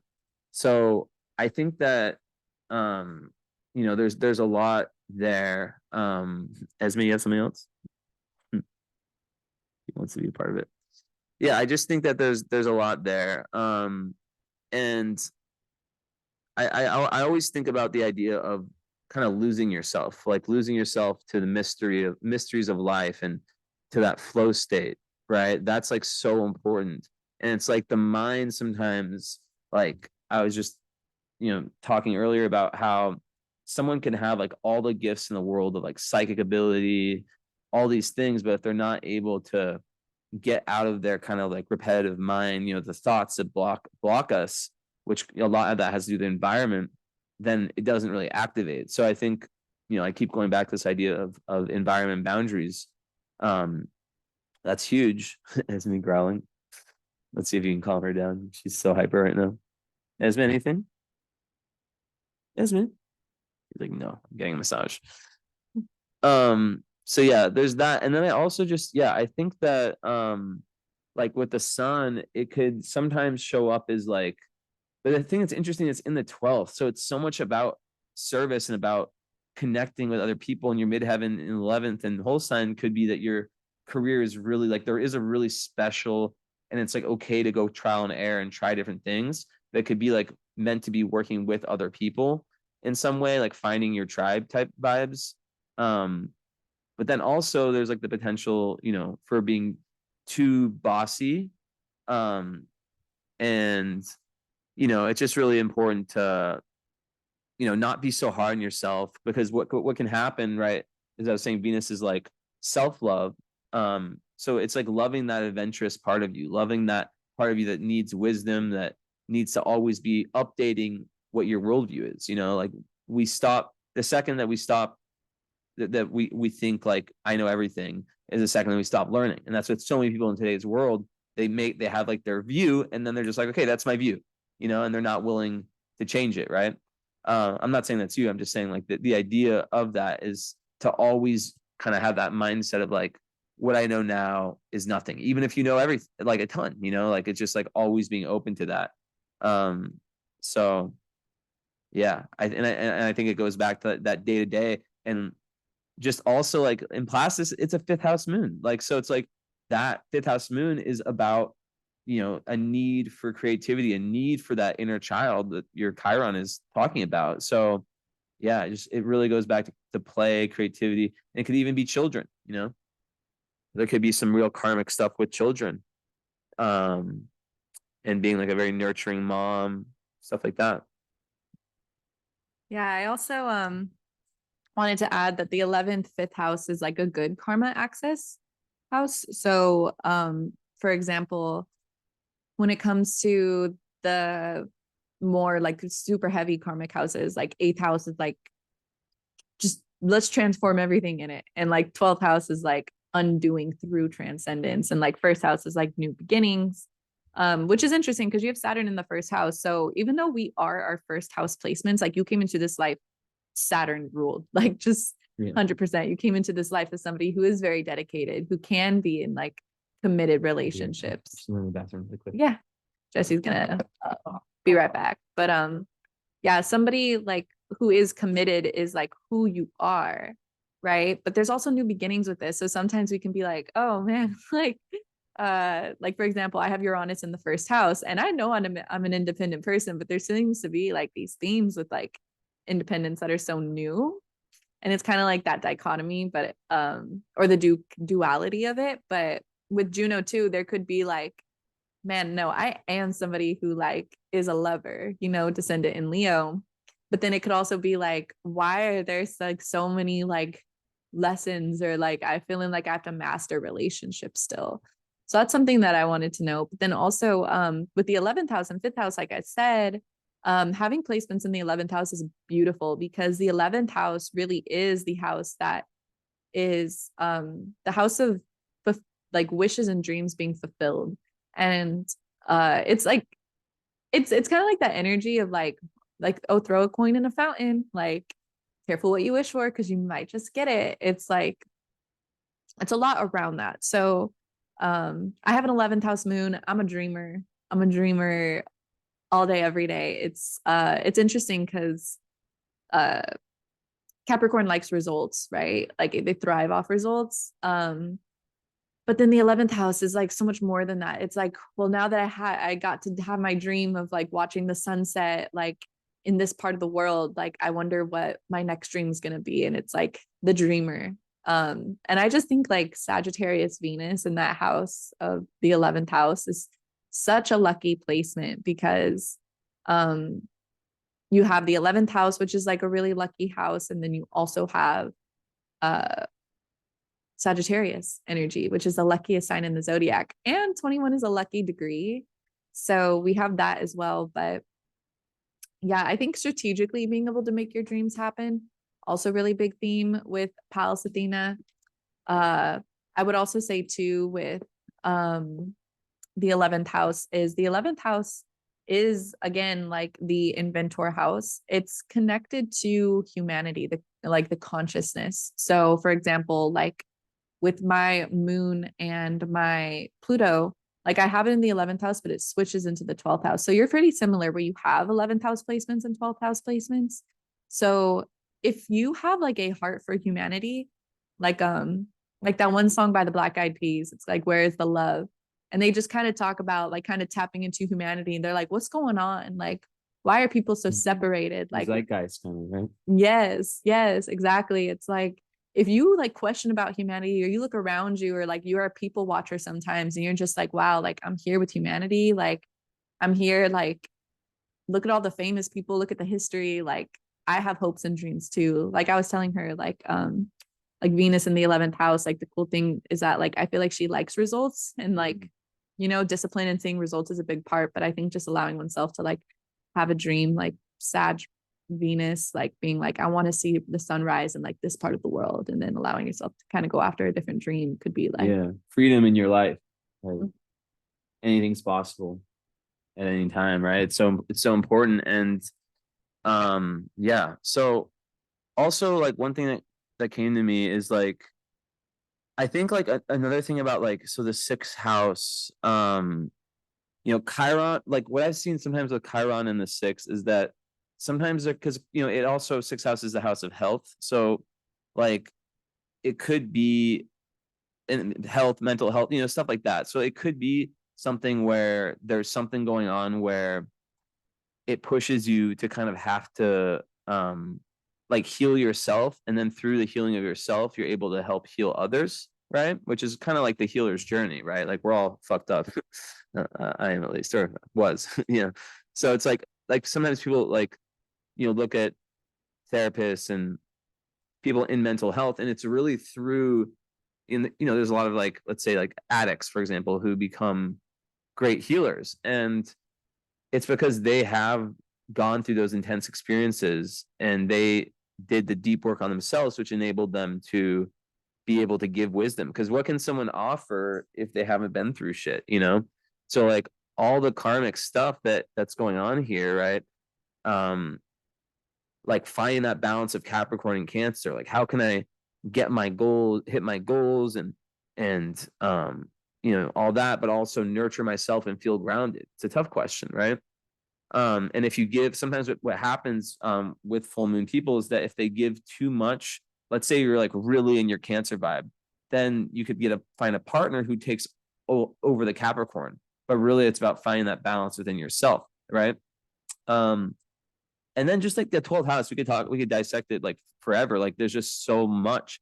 Like if you take them independently, like I think Neptune in the 12th, Uranus in the 12th, like it goes back to the idea of like being able to really, really feel, I think what Haley was saying, like really feel the zeitgeist, really feel the energy of like, how like people on Instagram will post about like, we're going through this. And like sometimes like people who post that kind of stuff, like I'm not talking about astrologers, just like people in the spirit who create spiritual content. Sometimes it's like, I feel like some of them are just not that tapped in, and they're really just talking about like what people in their life are going through, and thinking that everyone in the world is going through the same thing. But I really think that you have the ability to tap into these energies, and because Mercury's there, it means that your mind and your communication. So you could have like poetry, for example, or like something like by you being able to calm your mind and really feel, right? And not think that the intuition and psychic stuff is like BS, right? There can be like amazing things that can come. And Uranus loves being in the 12th house. It really makes alone time and the relationship with alone time special, because you can have these flashes of Uranian downloads that come to your mind, right? Because Uranus is, so you could literally be someone that's like an inventor, like we said that earlier, like you're just sitting meditating. Dreams also, right? Like 12th house is about the dreams, so like dream journaling would be an amazing thing for you. Like different daily things like that are healing, and just knowing that if there is anything that like any crazy karmic stuff that happened to you in your life, that all of it has a purpose, especially with like this axis of Capricorn Cancer is extremely karmic. So there's so much fate. Of course, like there's fate in life. My view on it is that some stuff is fated, but then we have our free will, and it's the astrology is the interplay of our, of our fate and our free will, right? Two people can have the same chart and be completely different, So I think that that's really important to know, that you do have special abilities, and it's just to not think that like everyone else has these, because they don't, and I think sometimes earth signs can have that opinion, like they can be really special in something and think like, oh, everyone's like that, but no, they're not, so yeah, I just wanted to add that in there. One thing that I was paying attention to, I mean, eighth house placements, for example, so vertex in the eighth house, it can be like an intense placement. Especially the fact that it's conjunct Jupiter. I mean, Jupiter is the biggest planet, so wherever it is in the birth chart means like you're meant to have experiences around these topics. I'm a vertex in the eighth house individual. And just with Virgo, I feel like this is a really like, again, like where you're serving others in this sort of way. One thing I noticed with the eighth house is the fact that it rules the uncomfortable subjects of life. Like it rules everything that nobody wants to talk about. Like how like when you go to Thanksgiving and it's like, okay, no politics, no nothing, no nothing, no dark humor jokes. It's like that's everything that like the eighth house represents. So for example, sex, intimacy, don't really want to talk about that. Death, the taboo stuff, the taboo. And you could very well have experiences around these things. So for example, I'm a vertex in the eighth house, and I have a lot of experience with death, just like, and sometimes people with vertex eighth house, a wide variety of things. You could like be the person that like people who have passed on come to in dreams with your 12th house. Like I wouldn't be surprised if your dreams were crazy. Yeah. Definitely. I wouldn't be surprised if like you had watched somebody pass away, or like if you have gone through a lot of grieving, or like for example, to just like you could help other people through grieving. Like I think that there are certain people who with eighth house placements and 12th house placements, who are the people who really step up in like really difficult situations, like around like the afterlife and like death, and like people who see things, or people who like, what, like when you something like you think you see a ghost or something weird happens, a lot of people are skeptical, and a lot of people don't want to hear about it, or they're scared. Like I just don't see you as that type of person. Like not that you're not skeptical or like you wouldn't be able to use logic, but I think you could be that person who could like be that open ear for somebody else, not just like Black Moon Lilith on your sun, all the crazy 12th house placements. But yeah, vertex and eighth house can definitely have some fated experiences around like like death and like the other side, and like with your 12th house too with dreams. Like I just want to kind of point that out and see if it would spark something with Jesse too. Yeah, no, 1000%. Yeah. Like that's a really good point. Yeah, vertex eighth house people can literally, be people that work at hospices and that help people through. Yeah, exactly what Haley said. He's like, yeah. So it's like, okay, so in my book, like it's kind of like the story of my life, but the important chapter and like literally the thing that changed my life was when I started to actually look at death and understand it from different like perspectives. It was like right when I started getting spiritual, and that was the biggest thing in my life. That's why it's like the first chapter in my book after like I explain my life in 2 chapters. Then the rest is just like different shit, different ideas. But just like the importance of that, like some people. So this is what I want to say is that Jupiter in the 8th house is like the eighth house, yeah, it's like this dark place. It's like I think of like a cemetery, like this dark cemetery that I used to walk my dog at, like in Portland, Oregon, when I grew up. And it was like I would go there at night sometimes, but it was kind of creepy, you know. It's like this tucked away little thing. But like it's a metaphor that like these are areas of life that most people, yeah, like what Haley was saying, do not want to explore. They don't want to talk about it, and a lot of people will just shut their way out. But Jupiter, because it's like having a flashlight in that cemetery, and it's like being able to like have, and Jupiter is, you know, also a lot about understanding and philosophy. So just being able to like Jupiter eighth house is like the natural psychologist. It's like the person who understands the human psyche on a deep level and is very passionate. Also, eighth house is about like the underworld and like the experiences in life that people are afraid to yeah, like it's like the mafia and stuff like that, you know, like wanting to know about, I don't like to call them conspiracies because, but you know, about how the world really works, right? Yeah, true, that's better. Truth seekers. So I think that like what could happen with you with that 12th house is that you can be really, really tapped in, but we live in a world where it's almost like if you know the truth, or if like you like the more you start to learn about like the truth, right, of how the world really is, it's fucked up. And it makes it harder to connect with people when these uncomfortable truths are thing, you know, like the human trafficking thing, right? Like a few years ago, if you would have mentioned that, right, I feel like people were like, you know, oh, conspiracy theorists. You know, now it's just like, you know, after like Epstein and all that, it's like, you know, now it's like common knowledge. So there's always things that are like, you know, maybe 5-10 years ago, you know, you shouldn't be talking about that or whatever. But now it's like, obviously 10 years ago that was going on, you know. So it doesn't, it's just same thing with astrology, right? And your Uranus rules astrology. So it's a good metaphor for like, let's say one day, purely like scientifically, on today's scientific standards, astrology is undoubtedly proven, right? Which will happen at some point. Does that mean that it wasn't true? Like everything we're talking about isn't true right now, right? Like any invention in the world, like, so it's about like the best inventors had to imagine how the world was like outside of the paradigm that they're in. And I feel like that is a big thing for you, is to really allow your mind, your soul to really experience, you know, what other people usually don't. 100%. And I think in vice versa, like Jesse's last sentence, like you to experience a lot of things that people don't, you can help people through experiences that a lot of other people don't go through, you know, like, I don't know, for example, like, you know, the teen gets pregnant, like a lot of people just like feel like who's, I can't give you advice on that, but like I always say like Scorpio and Jupiter, like Jupiter in the eighth house is like, it's also father energy. It's like a different, it's a cool dad energy versus like Saturn is like, we're getting up at daybreak. We're gonna do this, we're gonna do that. Like I love Jupiter and Scorpio, Jupiter in eighth house, because I feel like you could come to them with kind of anything, like, hey, I ran out of money.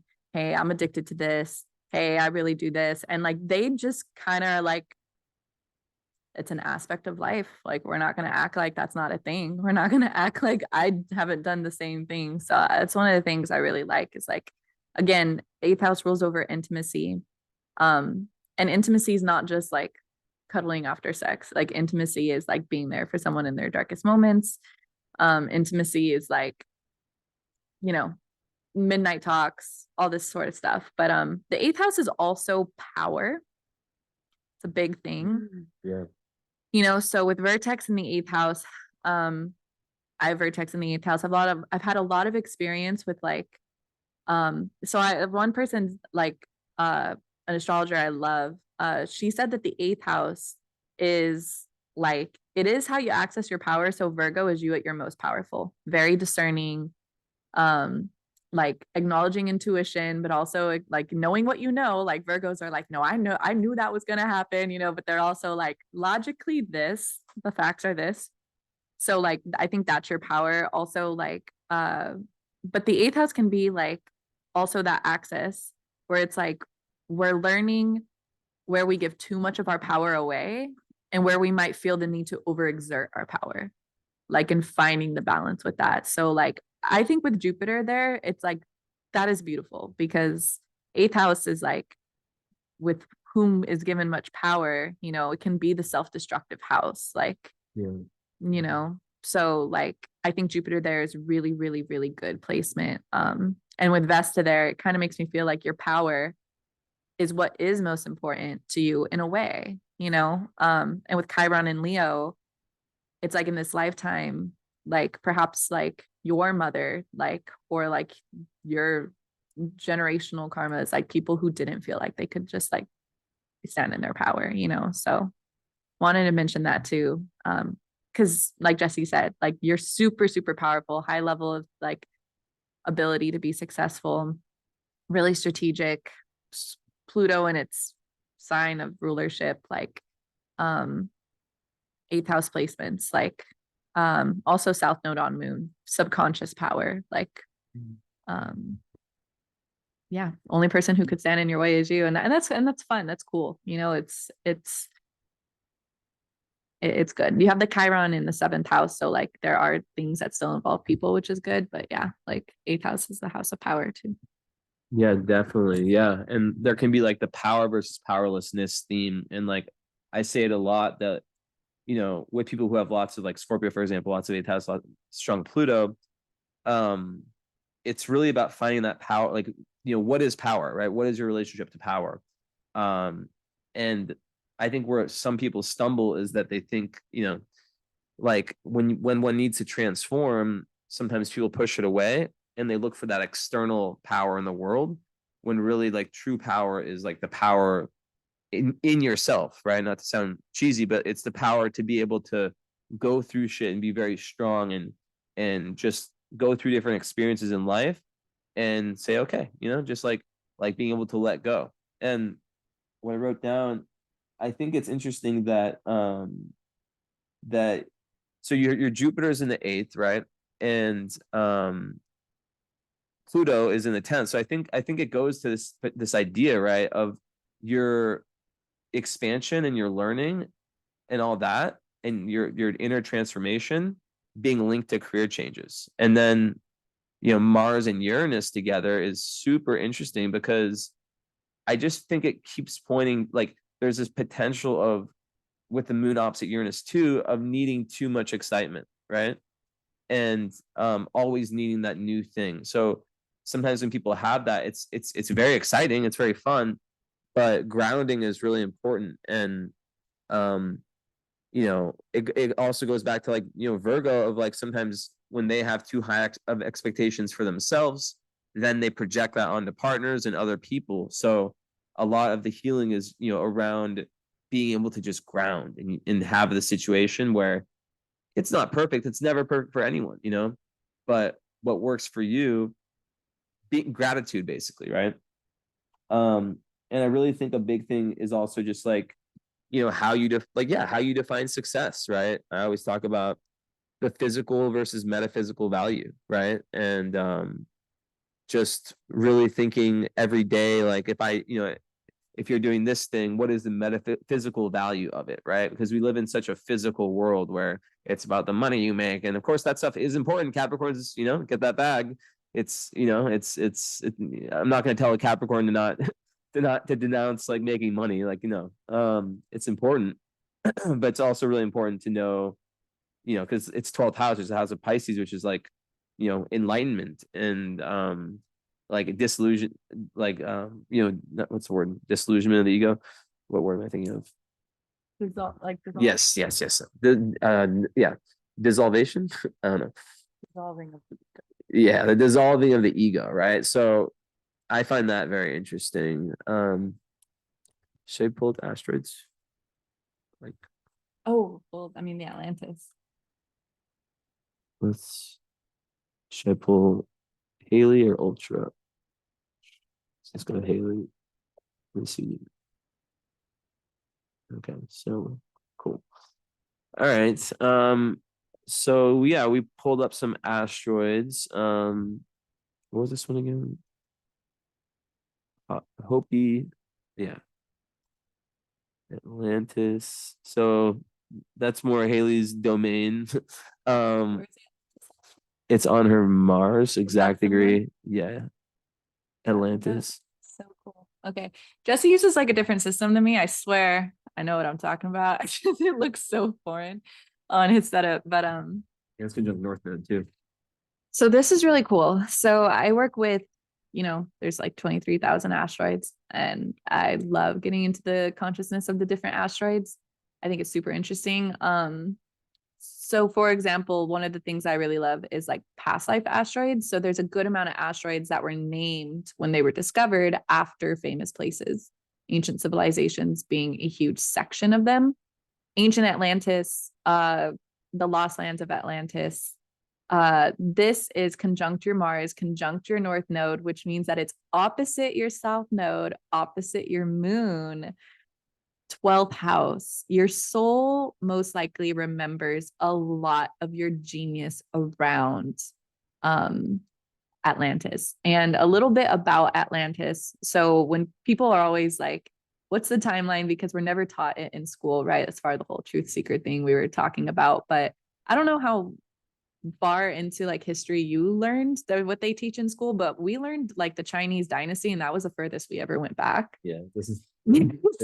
And they have a Egypt documentary on YouTube. It's called like the Pyramid Code, and like literally shows like I forget how many tens of thousands of years like we really are dealing with here with Egypt alone. So Right. Right. And one thing is people are like, okay, well, when's Atlantis? So you were incarnated around 8,000 to 6,000 BC. That is the age of Cancer. That was ancient Atlantis. A lot of Atlanteans have reincarnated in another water age, the digital dark age of Pisces, but you're a Saturn and Aquarius native. You were incarnated for the transition, for the Great Awakening. You are a powerful soul. And a lot of people too, like that like sign up for like a lot of karmic things, like big missions. Like there's like a meme where it's like what you signed up for versus being here on Earth, and we're like tired, a lot of us. video game. It is. Um, but yeah, with ancient Atlantis, I mean, that was probably the highest level of consciousness besides ancient Lemuria of the ancient knowledge that I know of. I went to like a like modern day mystery school where we learned about this, and like Lumeria's consciousness, and there were like Lumantians. So that's another thing they don't mention either. It's like Yeah, there the was first land was Mu. yeah, and kind of like the hybrids of like Atlanteans to Egypt, and like the fact that they talk about Atlantis like in ancient Egypt a lot, and a lot of the art you'll see the great floods and like things like that. But yeah, when it comes to ancient Atlantis, I mean, they had the flying Merkaba cars, they had crystal technology, they were very military based too. So it doesn't surprise me that you have this like Capricorn energy, this very karmic energy around this. Can you see what the Atlantis asteroid is aspecting? Um, I can't see, but let's just look. Um, like so six caps, so nothing here, nothing here. What orbs Mm, are pretty close? pretty close. Like I would say 3 degrees if there is aspects. So yeah, just opposite moon and south node. Opposite moon. So like oppositions in the birth chart like represent like karmic loops, right? So I feel like some of the karmic lessons, some of the journey, like this metaphorical mountain you're climbing, of being really anchored into reality and allowing yourself to explore. One thing about Atlantis is the why a lot of Atlanteans have like, and I'll wrap up on this too because I know it's not like a past life reading, but like I think you'd like it's a really big signature in your chart. Like I don't see Atlantis markings this big usually, but like I said, like they were stripping people of their spiritual knowledge. They think that through past life regression, it's been revealed that Atlantis sank because um the military government at the time tried to create another universe. And it bended the laws of nature, and Gaia wasn't having it. So it sank to its destruction. But there was a lot of mass control. Digital dark age of Pisces. Yeah, the technology like took over, right? Like it was like they went too far with the science minds. Yeah, too far, hidden information. That's it's history kind of repeating itself, you know. But the whole point is that what I would tell Atlantean souls, it confirms past life stuff, but it also is like redemption for the soul. So if you were stuck on a timeline, then this could be redemption because a lot of Atlanteans are here today. Star seeds are here today. You know, there's a lot of different like world servers. You have Venus in the 11th. So I wouldn't be surprised if like you being connected to human consciousness has come from like wanting to be connected to human consciousness and humanity because of your involvement with like really significant times in humanity, if that makes sense. Yeah, definitely. And like, okay, so also like, another thing I realized is that you just had your Saturn return. So, or wait, am I crazy? No, No. Yeah. So, like it's no surprise that I don't know if this is your first reading or if you've had many, but you know, it's no surprise you come to us now. And I think that like really a lot of people who have like this signature with all this Capricorn, it's like it almost feels like your life is restarting or like your life is truly starting like post Saturn return. And what I always tell people is how important it is to not allow shame, guilt, any like negative emotions from the first 30 years. Like that shit's so faded. It's really like allowing to like just cutting that, just starting from new, like everything obviously happened, but it's like to not allow too much of that to deceive them because sometimes Cancer moons can be very past oriented. So staying present is really important. Um, with that said, yeah, I just think the Atlantis thing is interesting because there was an extermination event, right? So you could be, I met this astrologer in Lake Shasta, super like faded meeting, right? Got a reading by him, this really unknown dude. And he told me like that one of the reasons I was here was to, because I had been here for many extermination events and that I was here to help try to prevent one this lifetime. So maybe there's something there for you with all this stuff in your chart. And also another thing that he told me about Atlantis, he said that the west coast of the US is very Lemuria vibes and that the east coast is very Atlantis. And we kind of feel that if you feel like the east coast energy. So I'm not sure where you're living. Photo op. But it could be very there could be like lots of Atlantean karma, which is interesting. But then you also have this other one I know nothing about. She has Cassandra on the Descendant, exactly. That's big. Because Cassandra is a goddess that ruled over, it's called Cursed Foresight. You've retained a lot of your abilities that you had, not only, let me see. It's right on there, 19. On the Descendant. Yeah. Like you've retained a lot of your like third eye abilities and a lot of your like abilities from being part of timelines where the level of consciousness was higher. So it makes sense if you were alive during a time where there was crystalline technology, like when we were operating at these like higher levels, these genius levels, when you incarnate at a time when humanity is a lot more slowed down, where you would get flashes, not only by activations on Earth, and not only like through your dreams or through like your subconscious memory, but through readings like this where you see signs. So I don't know if you've ever been drawn to Atlantis before, or like saw the Disney movie, or like, you're 92, baby. So maybe you did. But yeah, I love the fact that you're on the Atlantic Ocean. When you go into the Atlantic waters, true. water holds Akashic memory. Yeah, wow. Yeah, it's interesting. Super interesting stuff. So yeah, I think I definitely resonate with that. And then Hopi on the Ascendant? I mean, I know nothing about that. But Yeah, I could tap in a little bit. You could have, it's on an angle. The angles are really, really powerful when looking at past life locations and past life timelines. Hopi is essentially a Native American or Native American reservation in Arizona. It's pretty close to Sedona. And so you could have had a timeline in Hopi. It's the Hopi tribe. And the fact that it's on your ascendant too, and your ascendant so close to Juno, I wouldn't be surprised if you have soul contracts with people that you also had experiences with living in the timeline you did with Hopi. Yeah, it's interesting, like past civilization stuff. And then also, you have, so one of the asteroids I have noticed so fucking much about is Lust. I just call it this like the sexy asteroid. Like at this point, like I've just seen like the like so much power, like it can, I just feel like, yeah, it just like makes people very like attracted on like a almost like a primal level. It feels like like it's like, I don't know. It's with her Mars. Um, but yeah, I just want to point that out. And then also Eros on the ascendant.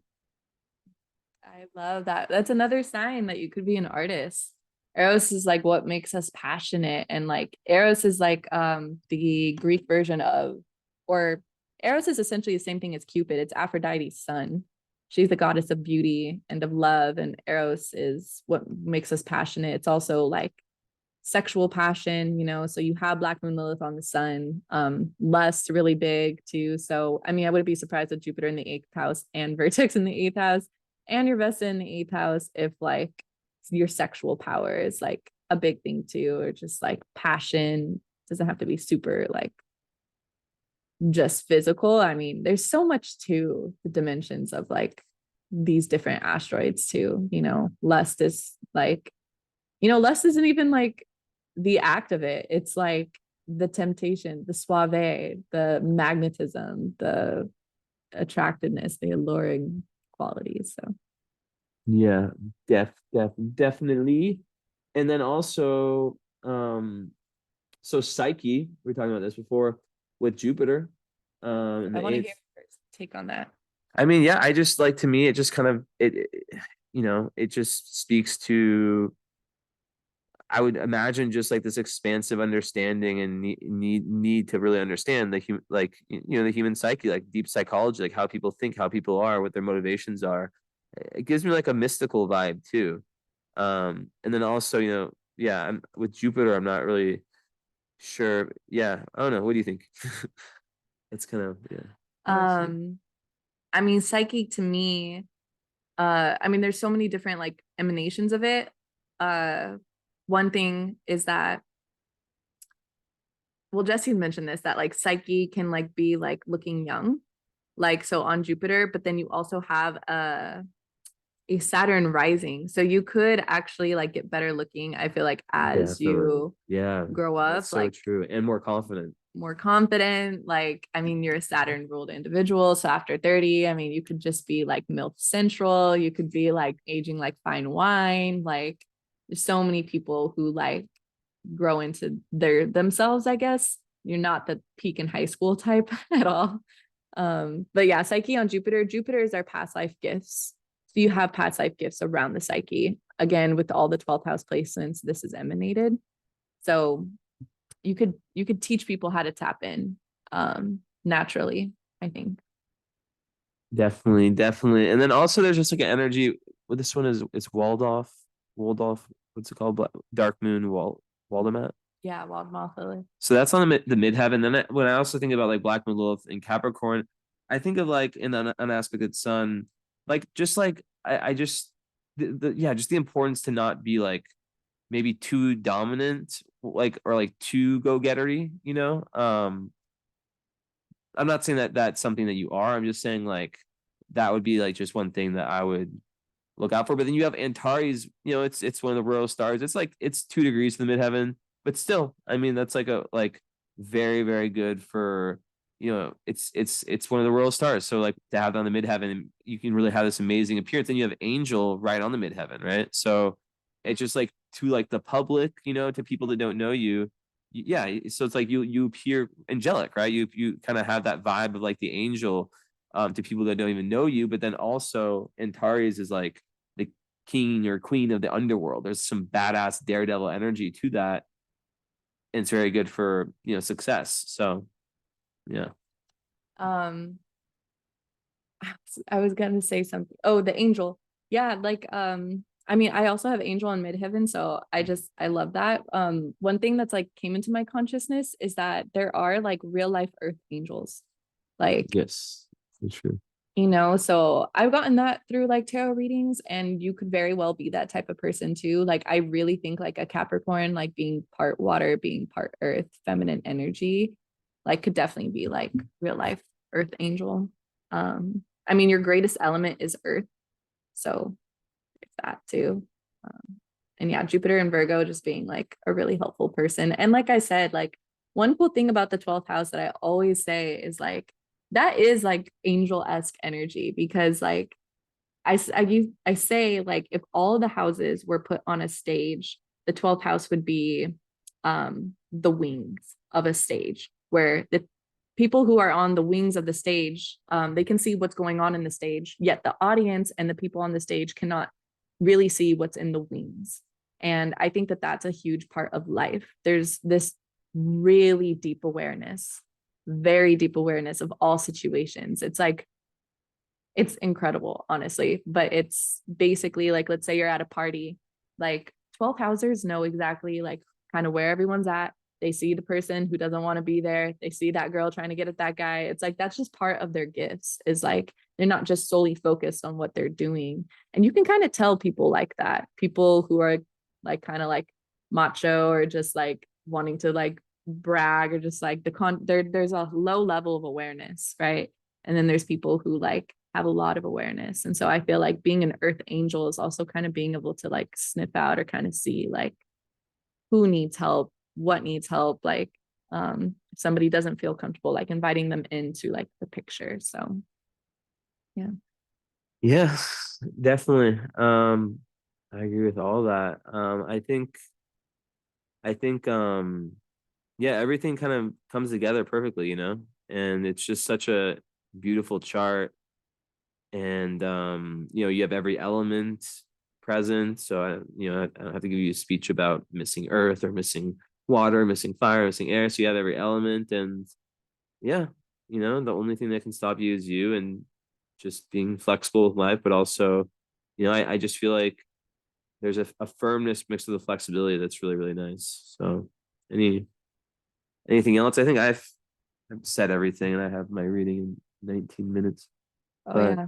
Yeah, her um chart looks crazy. I feel like we went into everything, yeah, truly. we can go like this. Yeah, everything. I think if I could add like one more thing, I would just say like I think we did cover absolutely everything in the chart. I would just say like the empty houses are where life can flow like easily, because the transits are the only thing like that really illuminate that. And then empty houses can just be like areas of life that like aren't so much of the main focus because it's an empty house. It's a vacant house. So Yeah, definitely, definitely.